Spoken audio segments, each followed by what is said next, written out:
ఎంత మందేనా ఎన్ని ఉన్నాయి కొన్ని ఈ 2 ఎకరాలు నాయి. ఈ 2 ఎకరాల మీద చాలా బాగుంది అబ్బా. ఎన్ని రోజులు అవుతుంది? కొంచెం లేచింది కదా వరి పండిస్తున్నా. వరి పండిస్తూ చాలా మంచి లేచింది కదా. ఎకరాకి వచ్చి 40 బస్తా వస్తుంది. 40 బస్తాలు వస్తా? 40 బస్తా. అరే వాళ్ళు చాలా మంచి కష్టపడుతున్నారండి. ఇంత మందులు ఏమేమి చేశారు? ఏం కథ? నేను మందులు వేయనండి, అంత ఆర్గానిక్. అరే వా చాలా మంచి ఆర్గానిక్ పంట ఇది. మేము బయటకు అమ్మం. అరే వా మా ఇంట్లోకి తింటాం. అరే శబాష్.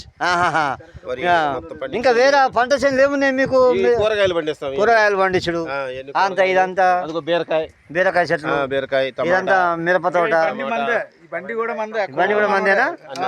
Okay okay okay.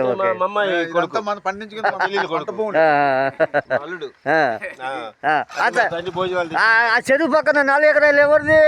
పక్కదే. ఆ చెరువు పక్కన ఉంది చూడు. మా చెల్లెలిది. చెల్లెల్దా? అందులో ఏం పండిస్తారండి? అందులో అన్ని సొరకాయలు, దోసకాయలు అన్ని పండిస్తాం. కాకరకాయ. ఇప్పుడు ఈ గుడి పక్కన పొలం ఎవరిది? ఆ గుడి పక్కన పొలం మా బాబాయ్ వాళ్ళది. బాబాయ్ వాళ్ళదా? బాబాయ్ పేరు ఏంటి? మా బాబాయ్ పేరు సుబ్బారెడ్డి. సుబ్బారెడ్డి రైతు గారు.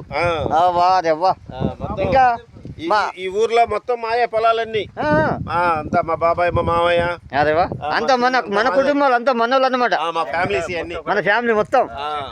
Very good. అచ్చా మరి కమ్సకం మరి ఏమన్నా ప్రభుత్వం ఏమన్నా ఇస్తుందా లేదా? రైతులకి రైతు బంధులు ఏమన్నా వస్తుందా? బాగానే ఇస్తురా? బాగానే ఇస్తా సరే, లేకుంటే అడగడం మన హక్కు. మనం రైతులము మనము లేనిది మనము ఎవరు లేరు.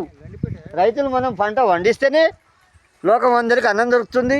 వాళ్ళు కూడా ఆలోచించి ఏ రాజ్యాంగం గెలిచినా ఏ సారి గెలిచినా మనకు సహాయం చేస్తారు.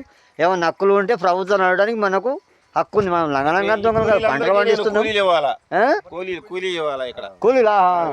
ఇలా కూలీలో మంచి ఎంతమంది కూలీలు? 10 మంది వచ్చారు. వీళ్ళకి రోజు కూలీలు ఎంత అడుగుతారు? వీళ్ళు 700 అవుతాయి రోజుకి 700 అయితే సరే పర్లేదు. మళ్ళీ అన్నము కళ్ళు గుడాలు అన్ని ఉంటాయా? అన్ని ఉంటాయి. శబాస్, అది పార్టీ కూడా ఉండాలి. మరి రోజు పాపం కష్టపడుతున్నారు కదా. సడన్ కొడతారా మరి? బంతి కొట్టడము, ఎడ్లు దొక్కించడము. ఎడ్లు బర్రెలు ఉన్నాయా మరి? ఉన్నాయి బర్రెలు. అదే అంటున్నా, ఎడ్లు బర్రెలు అన్ని ఉండాలి. ఆ కచరాలు వెరీ గుడ్. ఆ చెరువు కూడా మాదే. చేపలు పండిస్తాం. ఇదా? ఆ చెరువు పేరు ఏంటి? ఏమన్నా పేరు ఉంటుంది కదా? ఏదో చెరువు. ఎల్లమ్మ చెరువా? సరే మంచిది. ఆ కట్టపైన మైసమ్మ చెట్టు మీదేనా? ఇప్పుడు ఈ గుడి పంట పొలం కూడా మీదే అన్నారు. ఇదంతా ఇక మీదే ఉంది ఇక ఎక్కువ శాతం. మొత్తం రైతులు, రైతే రాజ్యం మొత్తం. ఇలా అనండి, జై రైతు. Okay, thank you, bye bye, thank you.